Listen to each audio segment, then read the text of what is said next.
It seems like every civilization, when they're at the brink of collapse, becomes obsessed with gender.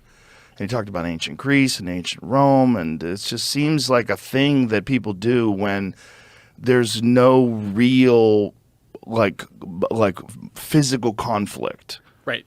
So people look for conflict that doesn't exist, and they find conflict in standard norms.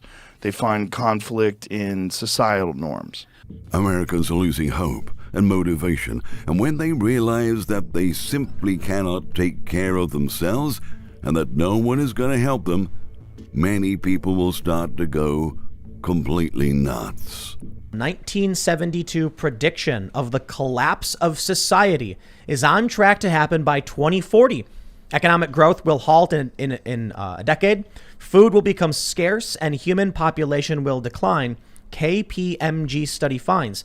They say MIT used a world simulation model to learn how our world would fare from 1972 to 2060. The model looked at a number of factors, such as population, industrial output, and persistent pollution, and found a societal collapse could happen by 2040. I realized that that historically, the movement toward androgyny occurs in late phases of culture. Okay, as a civilization is starting to unravel. Okay, and that you can find it again and again and again through history in the Greek art. Okay, you can see it happening. All of a sudden, okay, there's a kind of there's the sculptures of handsome nude young men athletes that used to be very robust. Okay, in the archaic period, suddenly began to seem like wet noodles. Okay, toward the end. Okay, and that the people who live in such periods, a late phase of culture, whether it's the Hellenistic era, whether it's the Roman Empire, whether it's the Mauve decade of Oscar Wilde in the 1890s, whether it's Weimar Germany, people who live at such times, okay, feel that they're very sophisticated, they're very cosmopolitan, okay, homosexuality, heterosexuality, so what, anything goes, and so on. All right, but from the perspective of historical distance, okay, you can see that it's a culture that no longer believes in itself, okay, and then what you invariably get are people who are convinced of the power of heroic masculinity, okay, on the edges, whether they're the Vandals and the Huns, okay, or whether they're the barbarians of ISIS, okay, you see them, starting to mass on the outsides of the culture, and that's what we have right now. That there is a tremendous and rather terrifying disconnect between the infatuation with the transgender movement in our own culture and what's going on out there, okay.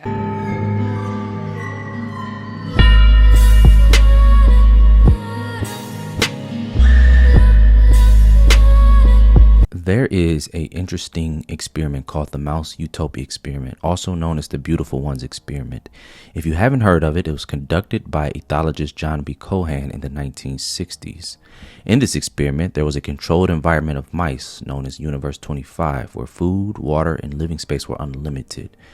The goal of this experiment was to observe the behavior of mice in a population that was free of predators and had no competition for resources. As time went on, the mice began to exhibit unusual and disturbing behaviors.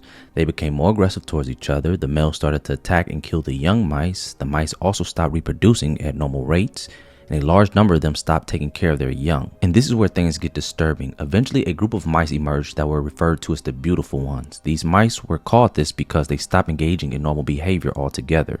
They focused solely on grooming themselves, even to the point of neglecting their own health and well-being. Over time, the Beautiful Ones became the dominant group in the population, and the rest of the mice became increasingly isolated and dysfunctional. They stopped breeding and eventually died off, leading to the extinction of the entire population of Universe 25.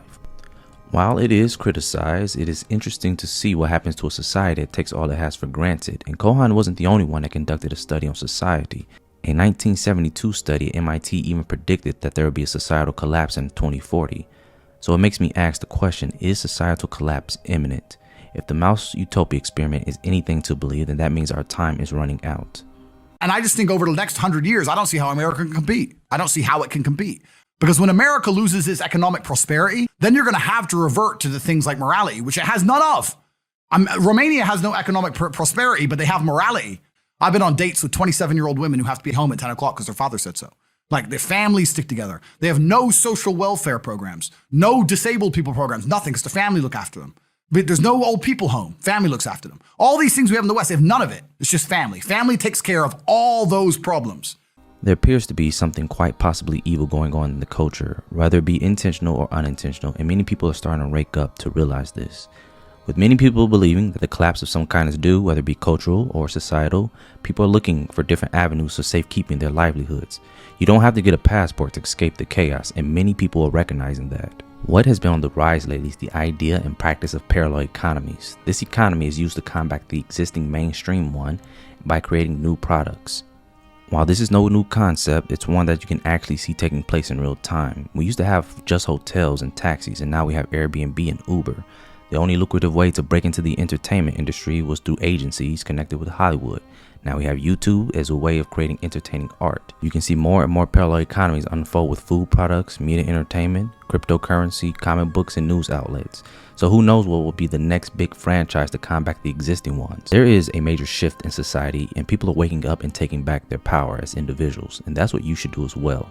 Unfortunately, there is no easy way out of cultural collapse, but there are some steps you can take. Create and support things that are attempting to combat the fall of culture. This could be art, music, food, products, technologies, and services. Form meaningful relationships with the people in your lives, family, friends, social groups, and someone of the opposite gender, for God's sake. Minimize social media intake. It's difficult to know the effect that it has on us, and most of us are blind to it. Make better financial decisions. While recessions can lead to job losses and financial difficulties for Americans, they have historically been excellent buying opportunities for long-term investors. And most of all, stay humble. If I were the devil, if I were the devil, if I were the prince of darkness, I'd want to engulf the whole world in darkness, and I'd have a third of its real estate and 4/5 of its population, but I wouldn't be happy until I had seized the ripest apple on the tree, thee. So I'd set about, however necessary, to take over the United States. I'd subvert the churches first. I'd begin with a campaign of whispers. With the wisdom of a serpent, I would whisper to you as I whispered to Eve, do as you please. To the young, I would whisper that the Bible is a myth. I would convince them that man created God instead of the other way around. I would confide that what's bad is good and what's good is square.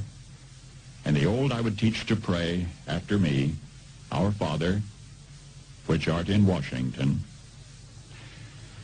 And then I'd get organized. I'd educate authors in how to make lurid literature exciting so that anything else would appear dull and uninteresting. I'd threaten TV with dirtier movies and vice versa. I'd peddle narcotics to whom I could. I'd sell alcohol to ladies and gentlemen of distinction. I'd tranquilize the rest with pills. If I were the devil, I would encourage schools to refine young intellects, but neglect to discipline emotions. Just let those run wild. Until before you knew it, you'd have to have drug-sniffing dogs and metal detectors at every schoolhouse door. Within a decade, I'd have prisons overflowing. I'd have judges promoting pornography. Soon I could evict God from the courthouse, then from the schoolhouse, and then from the houses of Congress. And in his own churches, I would substitute psychology for religion. If I were the devil, I'd make the symbol of Easter an egg and the symbol of Christmas a bottle. If I were the devil, I'd take from those who have and give to those who wanted until I had killed the incentive of the ambitious. I would caution against extremes in hard work, in patriotism, in moral conduct. In other words, if I were the devil, I'd just keep right on doing what he's doing.